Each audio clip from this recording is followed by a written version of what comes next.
శంషాబాద్లోని అంతర్జాతీయ విమానాశ్రయానికి మెట్రో మార్గాలు పరిశీలనలో ఉన్నాయి. ఫలక్నమా నుంచి కొనసాగించాలని, ఎల్బీ నగర్ నుంచి కూడా పొడిగించాలని అనేక ప్రతిపాదనలు తెరమీదకు వస్తున్నాయి. ప్రజా రవాణా ఎంత పెరిగితే అంత ప్రయోజనం ఉంటుంది. నగర ప్రజలకు సులభమైన ప్రయాణం అందుబాటులోకి వస్తుంది.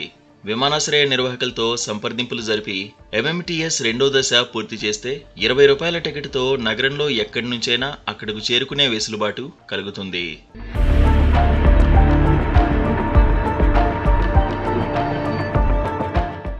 ₹70 కోట్ల వెచ్చిస్తే చాలు ఎంఎంటీఎస్ రెండో దశకు ఉన్న అవాంతరాలను ప్రభుత్వం పరిష్కరించాల్సి ఉంది.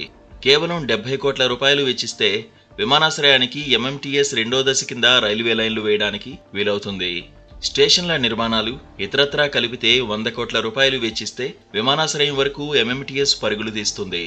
రాష్ట్ర ప్రభుత్వం ఈ దిశగా మరో ప్రయాణాన్ని కూడా అందుబాటులోకి తీసుకురావాలని జంట నగరాల సబర్బన్ ప్రయాణికుల సంఘం ప్రధాన కార్యదర్శి నూర్ మహమ్మద్ కోరుతున్నారు.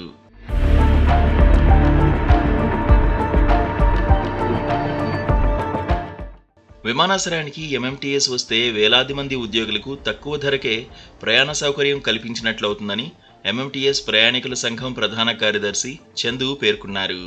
నగర శివార్లలో అత్యాధునిక సౌకర్యాలు, అంతర్జాతీయ ప్రమాణాలతో నిర్మిస్తున్న చర్లపల్లి రైల్వే స్టేషన్ మరో 2 నెలల్లో అందుబాటులోకి వస్తుందని దక్షిణ మధ్య రైల్వే అధికారులు చెబుతున్నారు.